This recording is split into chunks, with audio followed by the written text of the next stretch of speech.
Welcome to another stock analysis video. Pero bago tayo mag-start with our stock analysis, let us review the Philippine Stock Exchange Index first. So looking at the Philippine Stock Exchange Index chart,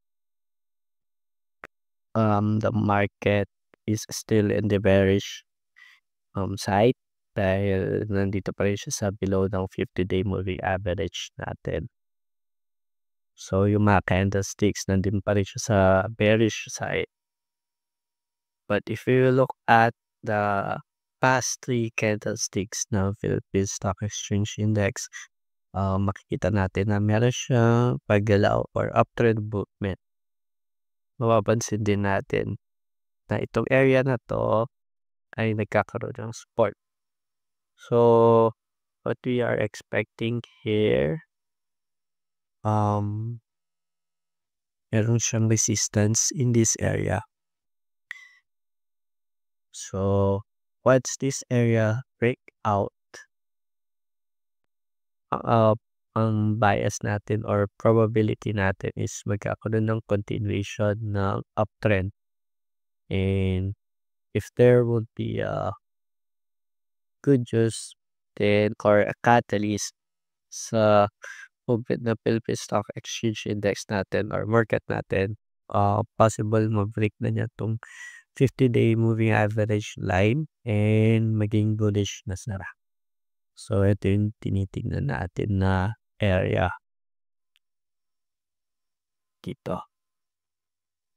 Kailangan ma-breakout na 'to and once na ma-breakout niya 'tong resistance na 'to, ang next objective niya is to break the 50-day moving average and potentially our market is on a reversal to bullish na.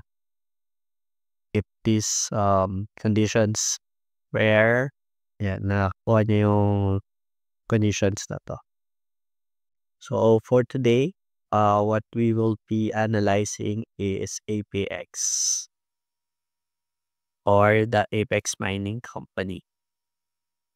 So, for the Apex, what makes APX interesting is ito makikita natin meron siyang volume and the candles are above the 50-day moving average. So, very bullish to stock na 'to.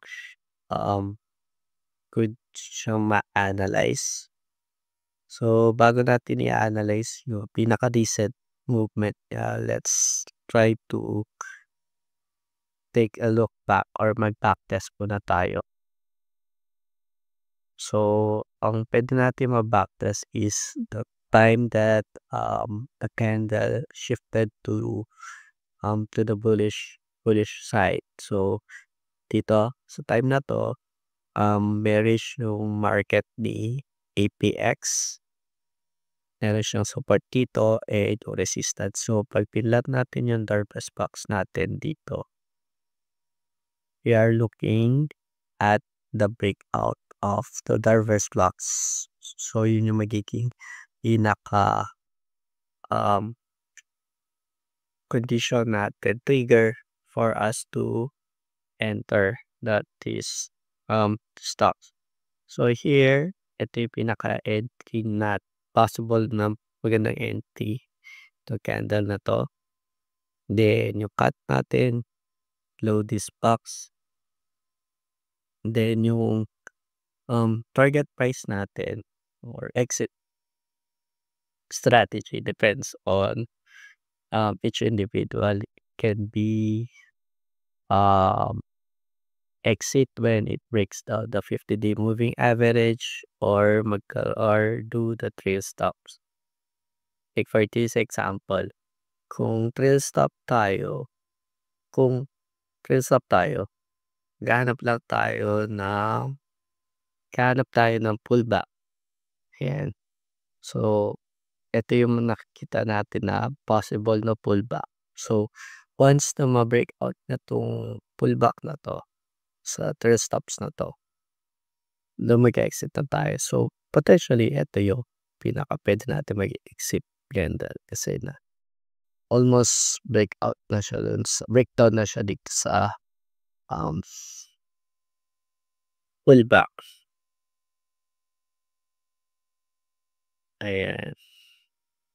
Or this can be the exit naman if you are using the breakdown of the 50-day moving average. So ayan, puwede ka rin dito nag-exit or dito ka mag-exit, and depende na lang sa strategy mo.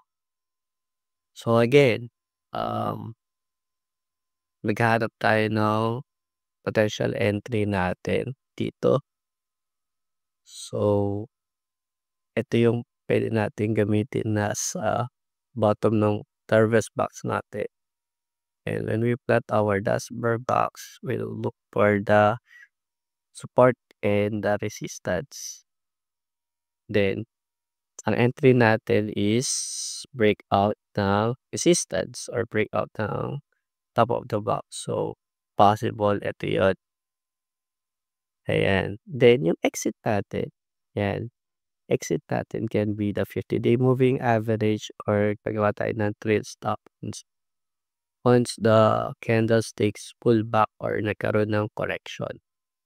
And for example, here, and may pullback siya pero kailangan ma-break down niya 'tong pullback na 'to, correction na 'to, magkaroon ng another red candle. Yun yung pinaka-confirmation natin that the trend is reversing. Yan, so tingnan natin sa mga susunod na weeks of how this APX will move, if magtutuloy-tuloy pa siya, similar with digital DigiPass na tuloy-tuloy yung trend niya. So, ito, abangan natin 'to if the stocks will move on the uptrend, tuloy-tuloy na uptrend. So, if you have any questions, you can put your questions sa comment box. And if you find this video helpful, like and subscribe.